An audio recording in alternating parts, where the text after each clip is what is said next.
Hey everyone, my name is Chelsea. Welcome to Little Mountain Ranch. Welcome to our pantry. I'm really happy to have you here with us today. We are going to be giving you a full tour of all of our food storage areas here on our farm. So we're standing right now in our canning pantry.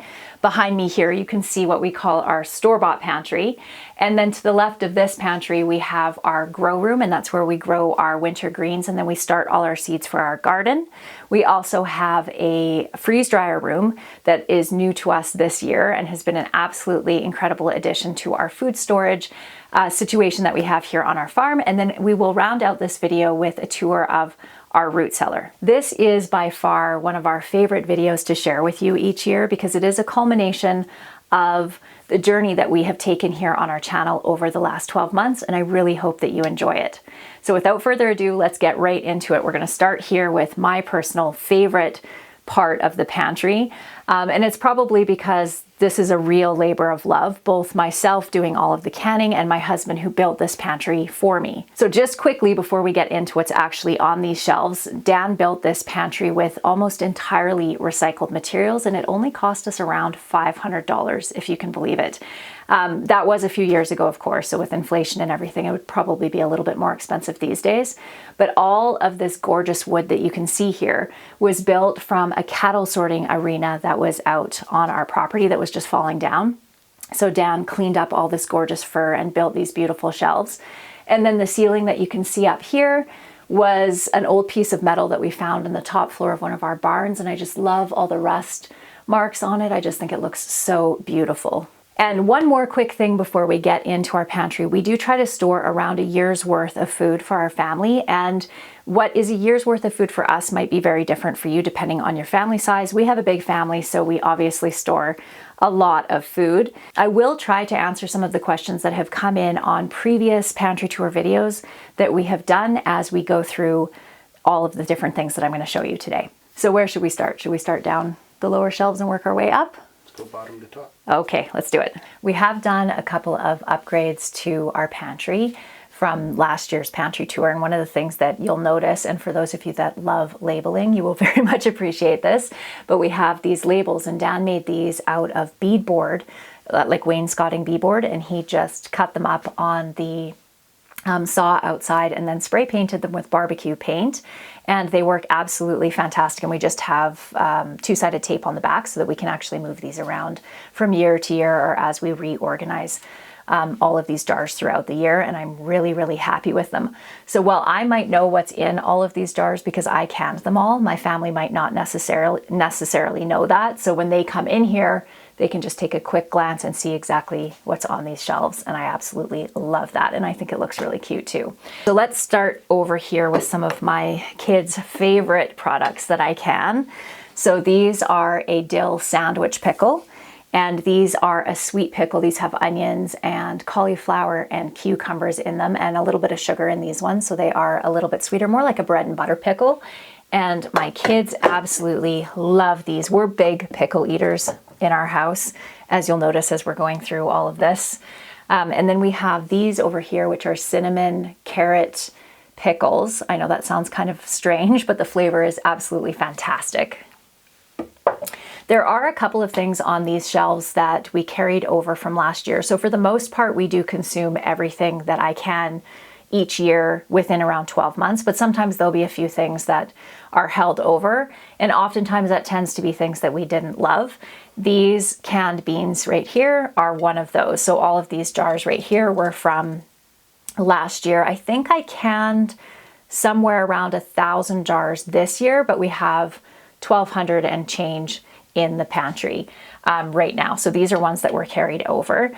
And then these here are some beautiful asparagus. I just love the way canned asparagus or pickled asparagus looks in a jar. And we have some garlic in here, a little bit of dill. So delicious. One of the things that I didn't can as much of this year as I have in previous years are dill pickles. There's a couple reasons for that. Number one, my family seems to prefer the sweeter pickles, but also my cucumber harvest this year was absolutely abysmal, probably the worst I've ever had. But I did do a few jars of beautiful dill pickles. I love dill pickles myself, so I'm glad to have, I think I have 12 quarts or so of dill pickles. Next to the dill pickles, we have zucchini relish, which is one of our favorite relishes. Isn't that pretty? With the flecks of red, that's red pepper in there. This is one of our favorite relishes, although I did make a new relish this year, which I'll show you in a minute, that is definitely a close second to the zucchini relish. So next to that, we have a green tomato relish, and this is the first time I've ever made this relish. Actually, there's quite a few recipes that were new to me this year that turned out really well, and this was one of them. We actually really enjoy it. I had a surplus of green tomatoes this year because we had a cold season and our cold spring anyways, and that slowed the ripening of my tomatoes quite a lot. So by the time our frost came at the end of August, I had to harvest a whole bunch of green tomatoes. So this is one of the recipes I made, and it was really good. And then next to it is another one, and that is green tomato salsa. So it doesn't look very appetizing, but it is actually really good. So that's another one that I'll make again. I had to grab a stool to sit on because my knees were not liking being bent down like that. So now we have some balsamic onion jam. This is another new one to me, and it is absolutely fantastic. It also has rosemary in it as well. And I like this on with cheese and crackers, but I have heard that it's really good on meat. So we'll be trying that this winter because I made quite a few half pints with it. One of the next recipes that was new to me this year, at least new for canning, I make this recipe all the time fresh, but this is split pea soup. And I'm really happy to have some convenience foods on our shelves that we can just open up and dump into a pan and heat up and have a ready-made meal. But for the most part, I can ingredients. Because of the size of our family, we usually need to use between 4 and 6 quarts of a ready-made meal like this. So it doesn't really save me a lot of time in the end, because canning things like this does take a lot of time, and I can whip together a split pea soup pretty quickly. But I did want to have a few on the shelves just for those days when I don't have time to put together something. We have some canned pumpkin here, and I do want to just mention that the majority of the recipes that you're going to see on these shelves, I do have videos on how to do each of these things. So I will make a canning playlist, and I'll put that down in the show notes for you. This next one is one that I love having on my shelf. So I have quite a few jars of it, and that is French onion soup. So I can use this as a ready-made French onion soup, but I tend to use it more, I'll dump a whole entire jar over, say, a pot roast, using it for when I'm making soup or stew or anything like that as the base for that. It is absolutely delicious. Highly recommend that one. And we'll shuffle back over this way. Actually, before we get into this next shelf, let's just show everybody what's down at the very bottom down here. Down below here, we have these bins, and we actually just got these from Canadian Tire. They are a food grade bin. And we have split peas and navy beans and kidney beans, black beans, chickpeas, pinto beans, all that kind of thing stored in these bins down below. And then we also have these, we got these also from Canadian Tire as well. I think they were something like $12 for these, and they're actually a fairly sturdy little bin to store our squash in, and I just love the way it looks. I think it looks like a 1930s store in here, and I just love it. All right, on our next shelf, we actually have one more prepared meal, and I think that might be it for prepared meals on our shelves, but this is barbecued beans, and these are delicious. I was really impressed with the way that these turned out. Sometimes I find that ready-made meals in a jar, once you've canned them, they just don't taste as good. I found that we made sloppy joe mix last year, and it was okay, but it wasn't nearly as good as it is when it's fresh. But this is one of those things that I actually find tastes just as good, if not better, when it's been canned. So we did, I think, how many did we do? Around 12 of these. Okay, next up we have some canned salmon, and this is something that was also carried over from last year. And one of the tips I can give you for canning salmon is if you are going to can it with the skin on, keep the skin on the inside of the jar. So not so that, obviously it's going to be inside the jar, but so that it's not touching the how do you explain that? Wow. Okay. It's not touching the glass. So it's not touching the glass. Thank you. That's exactly what I was trying to say. So this is one that I didn't do that way. And the problem with doing that is that the skin will stick to the jar, and it's really, really hard to take off. Next to that, we have some plain beets, also carried over from last year. And then we have pickled beets here, which I absolutely love. I love the way they taste, but I also just love the way they look. I just think they look so beautiful, like jewels sparkling in a jar. Over here we have some apple butter, and this is another recipe that was new to me this year. And as you can see, it does have some chunks of apple in it, and I did that intentionally because as I was tasting it as it was cooking, and I had some of it that had some of the chunks of apple in it, I thought it was absolutely delicious and would make an excellent filling for all manner of recipes that I would make. So I did it with some chunks in it. And then we also have some apple pie filling here as well. And I did quite a few apple pie fillings because we love both apple pie and using it as a base for a crisp or for baked oatmeal. So good. We have some pickled coleslaw over here, and I did the pickled coleslaw a couple of different ways. This is just with the cabbage and some carrots.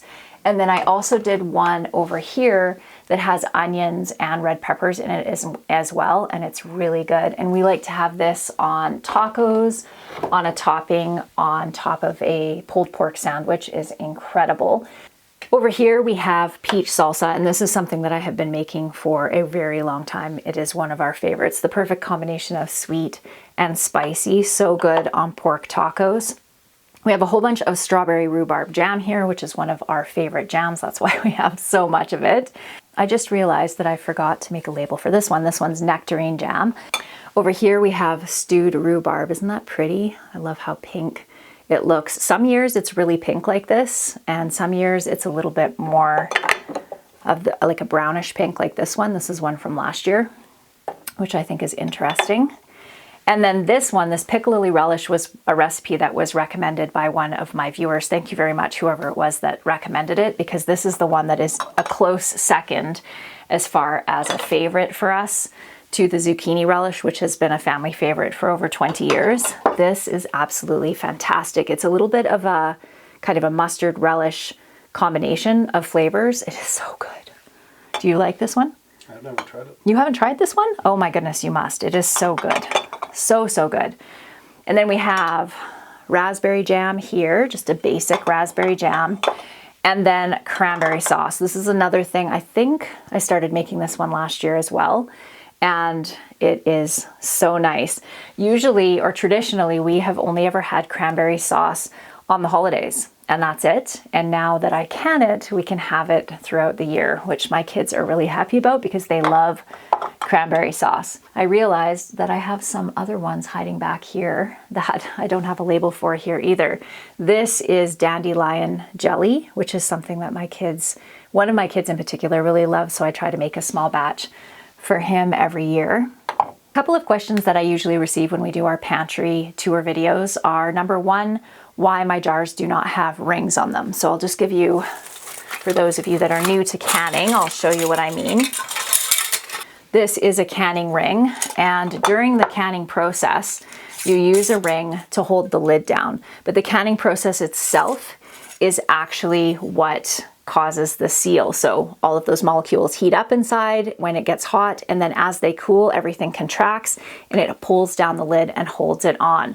And when you are finished canning, sometimes you will have a jar that doesn't seal, and if you keep the ring on, it can give you the impression that it is sealed, but it actually isn't. So one of the things I like to do is take all my rings off before they come down to the pantry and just test all of my jars just to make sure that the seal is actually good before they go on the pantry shelves. So that's number one. Number two, we always get asked about rodent pressure and bugs. We live in a very dry climate, so we don't actually have a big issue with bugs like weevils and things like that in anything, which is really nice. It's one of the benefits of living in the north. Mice, however, though, can be a big issue, and this year was probably one of the worst rodent pressure times that we've ever had here on our farm. So we do a couple of different things to stop the mice from both getting into our pantry, and if they do get into our pantry, to get rid of them. And mouse traps are just the best way to do it. One of the other things we did this year was Dan found some of these little devices right here, and they give off a high frequency sound that only mice can hear, and they don't like it at all. And actually, since Dan installed these, we haven't had a single mouse in our pantry, which is awesome. We do have this pantry really well sealed up because Dan built this one. And so we haven't had any issues with mice coming in here. But in this pantry, we still have a couple of areas up along the edge. I don't know if you can see way up over there, but where the mice can get in. So we do have some steel wool shoved in there as well to try to deter them. Please feel free to ask any questions you might have about our pantry in the comment section, and we'll do our best to answer those. So you'll see up on these shelves here, we have peaches and sweet cherries and a bunch of tomato products. So while I do grow most of my own tomatoes, at least I try to, we do live in the north in a short growing season, so I grow my tomatoes in a high tunnel. Sometimes, like this year, when we have an unusually cold spring, I don't get as many tomatoes as we need to last us a year. So we actually bought hundreds of pounds of tomatoes from a farm 3 hours south of here that we canned up. So most of the food on these shelves, I think, for the most part, I did grow on our own property, but the tomatoes, at least half of the tomatoes, I didn't. And we also can't grow soft-skinned fruits here. So peaches, sweet cherries, blueberries don't grow really well in our area, so I do also purchase these from south of us. The sour cherries we can grow here. We grow excellent sour cherries here. I planted, I think, 4 or 5 sour cherry trees about 5 years ago, and they've been producing beautifully for us for these last couple of years. There's some of our sour cherries, and I love sour cherries. They're actually my favorites. My kids really love the sweet cherries, but I much prefer the sour cherries. And then we also have some just canned blueberries in a light syrup over here. This area right here is all salsa up to here. We do love our salsa in this house. This probably isn't a full year's worth of salsa for us, maybe more like 6 to 8 months or so, but lots of it. And then all over here, so starting from here and also all the way along here, the second shelf down here, all the way to right here, we have plain tomato sauce. We use tomatoes as a base for a lot of recipes in our house, so I know that seems like an extreme number of jars, but I would say that we use probably 4 quarts per recipe that I make. So for soup and stew, spaghetti sauce, all of those kinds of tomato-based products, yeah, we use 4 quarts. So this is a lot, but not a ton for our family.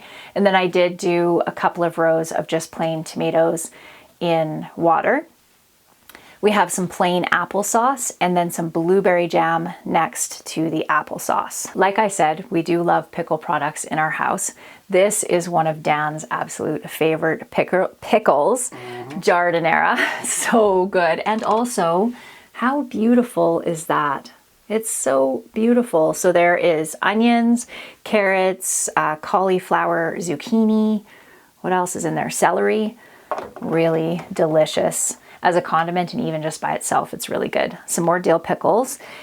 Then we have a ton of cowboy candy, way more cowboy candy than we probably need right up to here, but I had a whole bunch of peppers. I grew some peppers myself, and then I bought I think it was a 10-pound box or something like that of jalapenos, so I made a lot. I do have a couple of kids who really do love spice, so I'm sure this will get consumed. And then next to that, we have pickled banana peppers, which are so beautiful, aren't they? Just lovely. I also made some dilly beans this year, not a ton of them, but a few. And then I have a couple of jars of green pepper jelly. This is one of my favorites. I actually realized when we were organizing the pantry that I didn't make any red pepper jelly this year, which is my all-time favorite jelly to have with cheese and crackers. So I might need to make up a few jars of that before canning is completely over for the year. We are missing a few more labels we'll have to make for here too. We have canned potatoes over here. Super awesome convenience thing to be able to add into soups and stews, and even you can rinse these off and fry them up as kind of like a hash browned potato. This is just a lovely convenience thing that I really enjoy having. We have a whole bunch of pizza sauce. So from here all the way back here is all pizza sauce. And the reason that I made so much pizza sauce is because we have pizza at least once every week or two. And we usually make 6 pizzas, like 6 large pizzas. So I need a lot of pizza sauce, and I find it super convenient to be able to just open a jar and not have to make it fresh. Then we have barbecue sauce next to that, lots and lots of barbecue sauce. And then we have a bunch more of the pickled slaw over here. And one of the things that I learned when I was looking up pickled slaw and pickled coleslaw recipes is that a coleslaw generally just has the carrots and the cabbage in it, whereas a slaw usually has onions and peppers and other ingredients in it as well. My preference, and I didn't know this because I'd never done the slaw before, is actually the slaw. I just think the flavor is so much better, so I'll probably do that for the most part for next year's canning. I definitely canned more this year. We have more total in our pantry than we've ever had before, so we actually ended up needing to put some of our canning down here in boxes and also over here as well. And I'm not complaining about that. It makes me really happy.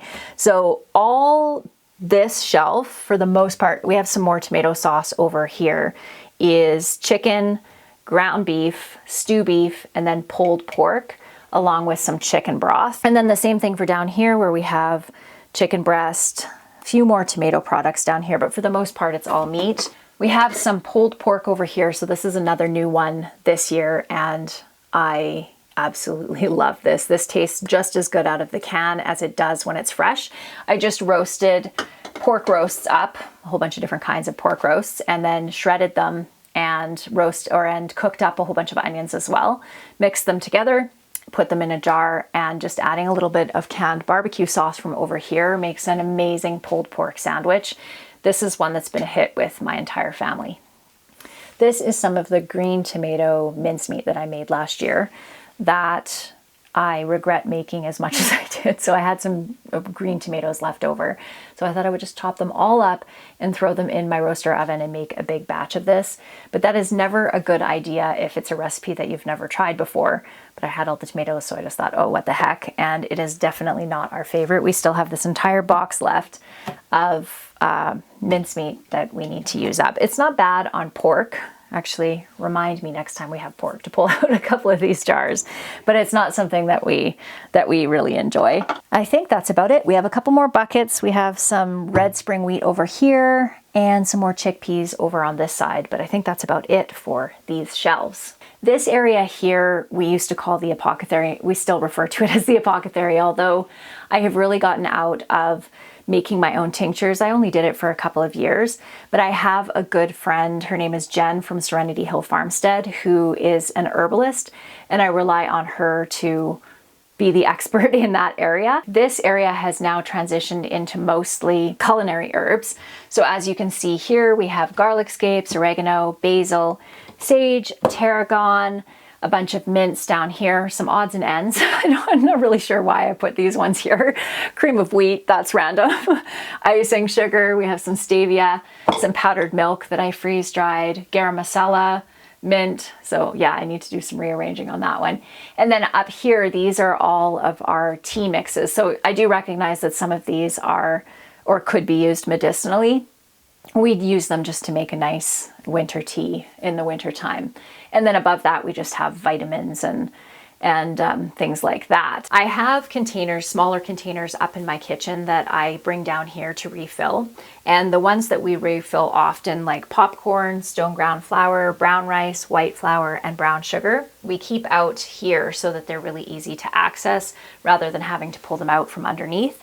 And we have these gamma lids on, which are really easy to take on and off, but also still keep the food sealed so it stays fresh.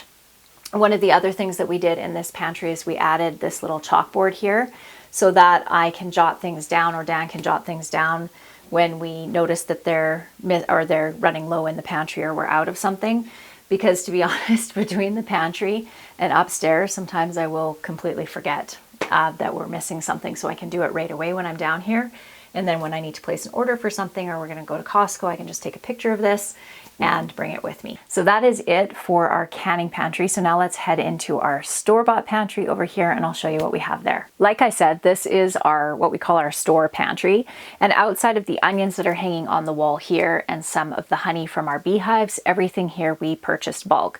We usually order our bulk food from Horizon Distributors, Organic Matters.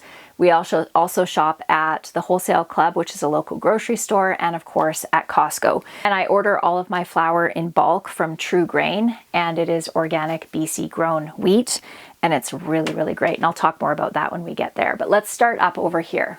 We keep lots of parchment paper and tin foil, storage bags, and garbage bags.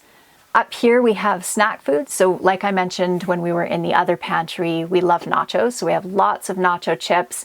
My kids love seaweed, so seaweed. And then we have these granola bars when we are going on longer car trips. It's easy to throw these into snack bags. We do have our first grandchild. He is 1.5 years old. So we have some snacks for him up here as well. Down on the next shelf, we have ketchup. So you might be wondering why I don't make my own ketchup. Ketchup is very time consuming, and we like a lot of ketchup in our house. We had a guest visit us once from France, and she was shocked at how many things my kids eat ketchup on.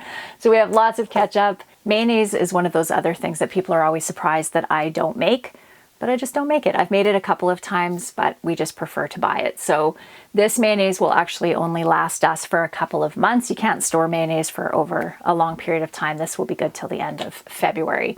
We have some mustard. We have some Frank's hot sauce, and then a whole bunch of peanut butter.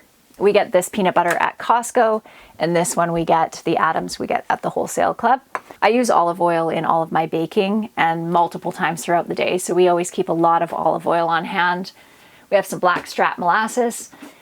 We also have some tomato paste over here, and tomato paste is similar to making ketchup, that it takes a really long time to cook down, so we buy tomato paste.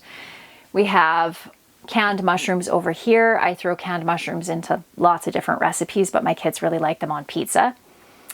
Bragg's liquid seasoning, coconut milk, sweetened condensed milk. What did I buy these for? Water chestnuts. I'm not sure why I bought these. I don't recall, but was it going to make a salad or something with them? bread. What was Spinach it? dip. Spinach dip. That's what it was. We should make that. We'll make some for Christmas. Some pineapple, garlic stuffed olives, because garlic stuffed olives, they're delicious. And we make sweet potatoes, and then we make a mayo chipotle dip for them. So that's what these are for. Some sesame oil, some apple cider vinegar, and then a whole bunch of coconut oil here. Coconut oil is great for frying because it has a higher, you can raise it to a higher temperature than say olive oil and not have it smoke. This whole shelf is all for pickling and canning. So I like pickling, as we showed you over in the other pantry. So we have lots and lots of vinegar on hand. Lots of lemon and lime juice. Generally speaking, I like buying organic lemon and lime juice, but we just could not find it this year. So better to have some than none at all. Also have some bagged citric acid over here.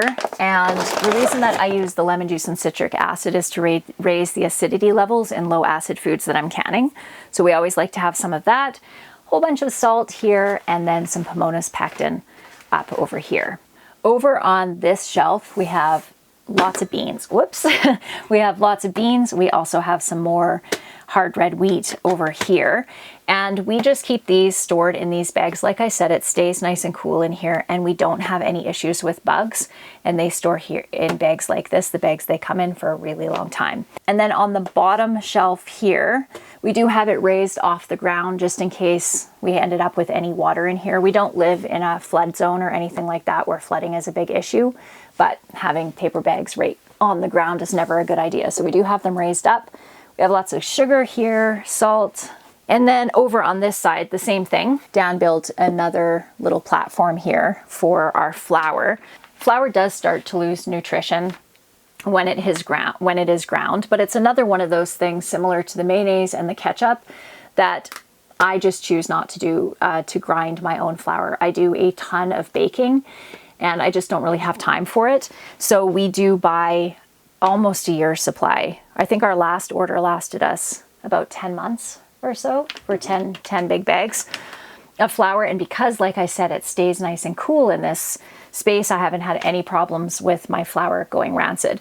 Whole wheat flour tends to go rancid faster than white flour does. So we do keep lots of white flour on hand.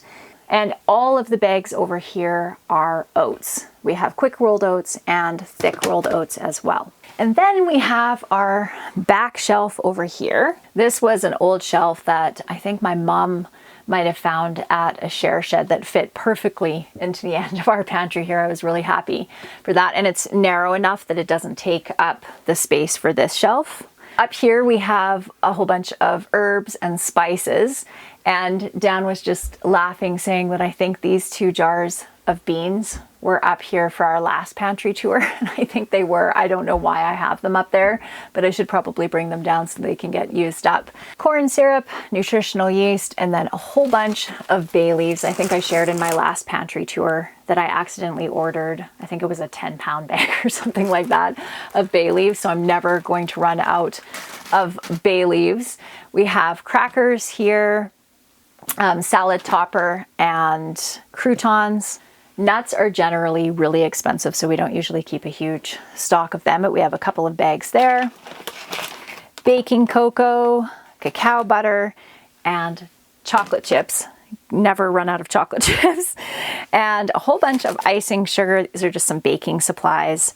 Graham crumbs, big bag of organic cornstarch, coconut, and then these are all raisins, these 2 here. And I actually forgot that I bought this the last time we went to Costco, but this is quick cooking steel cut oats. I love steel cut oats. My kids not so much. That's why I just bought a smaller bag, but I'm gonna bring that upstairs. Down here, I have my pickle pipes for fermenting. One of the things that I always keep in stock are canning supplies. 4 jars canning lids, I absolutely love. I moved over to 4 jars canning lids at the end of last year to try them out, and I have been so incredibly impressed with them. But one of the things that we do, or one of the reasons we choose to shop the way we do, is to buy things during the off season. So things like canning products, we buy when there's not everybody out looking for canning products. And then what that does is it keeps the burden off of the grocery store, but it also allows us to have stock in case there is ever a time in which we can't get them, like back in 2020, for instance, when it was really hard to find canning supplies. This way we're never stuck in that position. Shall we go to the freeze dryer room or the grow room next? What do you think? Okay, let's do it. This is a pantry door we actually brought from the house that we lived in before here. So this was the first pantry that Dan had ever built for me, probably 15 years ago or so now. Because this side of the house is kind of dark, we thought the grow light shining through this big window would help brighten it up, and it definitely has. This is actually where the whole entire garden and the pantry really begins. I start all of my seeds here usually in February. And then as the seedlings grow and outgrow this space, I move them out to my greenhouse and then eventually out to my garden, and then they cycle their way back around and end up over in the pantry. But during the off season where I'm not using this to start the seeds for my garden, we use it to grow microgreens in the wintertime. So I've just started a few trays of microgreens because we still have some kale and some greens left over from the garden. So they're not really ready to harvest yet, but they're getting there. Decided to start a little bit of basil to have some fresh basil for the winter time. This room is humidity controlled because obviously all of the watering and everything produces a lot of humidity combined with the heat of the grow lights. So the walls are made out of a material that is plastic. And then Dan also has it exhausted so that all of the extra humidity, we can just set the humidity level we want, and then it gets exhausted outside. Whenever I am feeling down in the wintertime, I can come in here and it immediately picks my spirits up because it's so bright and there's green things growing. I love it. Now we'll bring you over to one of the most important additions to our food storage this year. Dan built this kind of with the same theme of the recycled wood as he did the pantry, and I think it turned out so beautiful, especially with all of the colored food sitting on these beautiful shelves. I just love it. So this is our Harvest Right freeze dryer. It's a medium size freeze dryer, and I absolutely love it. I feel like it has kind of upped my preserving game. One of the things about freeze-dried food is it retains 98% of its original nutrition at the point of freeze drying, which is very different than other kinds of preservation methods. I personally love to can. I can't see ever not canning, but the freeze dryer is completely replaced using my dehydrator. So I did all of my herbs and all of my fruits. And I even did some cauliflower and some leeks and some onions and things like that this summer. All of the food that you can see in the jars is food that we're planning on consuming over the next 6 months or so, so over the winter. And then everything that's in the Mylar is for long-term food storage. So that would be the thing that I would say that the freeze dryer has really changed, is our ability to store food over the long run. And I'm really grateful to have it. Harvest Right is actually having a massive sale right now, their biggest sale of the year, $500 off of their freeze dryers. And I do have a link down in the show notes below. Okay, up here, I'll just run through some of the things that we freeze dried this year. So we have green onions and chives and basil and sage. And one thing that I can say about freeze dried herbs is they smell and taste just the way that they did when I picked them. They're that fresh. It's a fabulous way to preserve herbs. We have some raspberries, and then up over here we have some blueberries. Celery, love freeze dried celery. And this is a kale powder that I made that we're going to be adding to soups, but mostly to smoothies.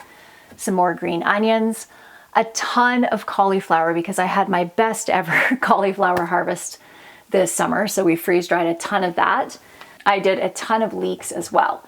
Up here we have all kinds of things. So like I said, the stuff that's in the Mylar is for long-term food storage. So we have some diced onions, cauliflower, oatmeal, cheese, eggs, milk, all that kind of stuff up over there. I wanted to find an alternative for those of you that aren't interested in freeze drying your own food, but still want to have long-term food storage. So I contacted this company called NutriStore a couple of months ago to try their products and see what I thought. And I have been so impressed with both the products and the customer service. So if you are interested in some freeze-dried food, but you don't want to invest in a freeze dryer yourself, this is a really good option. And we missed showing them a couple things over here. And this is one of my favorites just because it looks so pretty.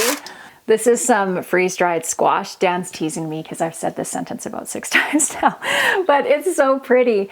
And I keep calling it pumpkin puree, but it's actually a mix of a couple of different kinds of squash.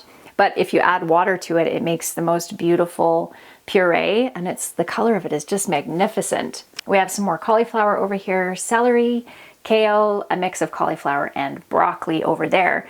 And then we have a few more things down here. This is just some odds and ends, but as far as food that we freeze dried, this is a tomato powder. I guess it's not really powder, tomato flakes that I did, and then some elderberries over here. We keep all of our medical supplies down here. We used to keep them in the pantry, but it just made them awkward to get to, so we put them here so they're really easy to slide out. And then each one of these bins has a list of everything that's in them. But we also have an emergency grab and go kit over here that has things like an EpiPen, a life vac, which is for if somebody is choking, a tourniquet, things like that that you might need to grab and go somewhere on the property if there was an injury or something that was an emergency. And I think outside of that, we're pretty much done within the house, and now we can head down to the root cellar and round out our tour down there. I remember doing this part of the tour last year, and it was way colder, and I think we had snow. It has been absolutely gorgeous out here for the last week. We did get a bit of a cold snap in October, but it has been above freezing, and I am loving it. This is our root cellar, and it was built, we think, around the 1930s or so, and then updated in the 1980s. And it has around a 15-foot tunnel that goes through to the cellar itself. All right, friends, this is kind of the last frontier of spaces that we need to upgrade here on our property. Like I said, this root cellar was built, we think, around the 1930s, and then a concrete roof was added with these sonotubes and a concrete wall on the back part of the root cellar over here in around the 1980s. But other than that, it is a big dirt pit, which is great and works really well as far as keeping the produce nice and firm throughout the winter. But there are rodent issues down here. So I have never had a significant enough of an issue to need to change anything over the last couple of years. Just a few veggies nibbled on here and there, but nothing serious.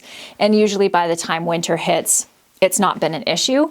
This year, with this crazy amount of mice and pack rats that we're dealing with on our property, it has definitely become more of an issue. So we've ended up losing quite a few carrots and potatoes this year to rodents nibbling on them. So we're going to set up a bunch more traps in the root cellar, hoping to rid the root cellar itself of any population that might be actually living around this space.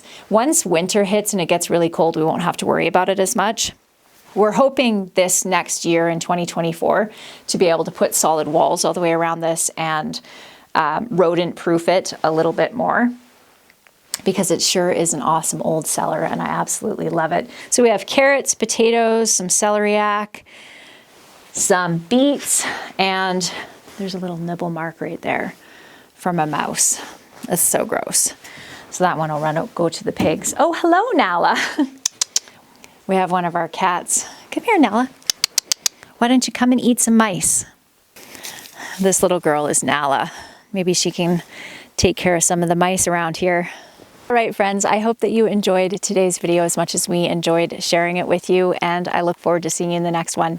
Bye.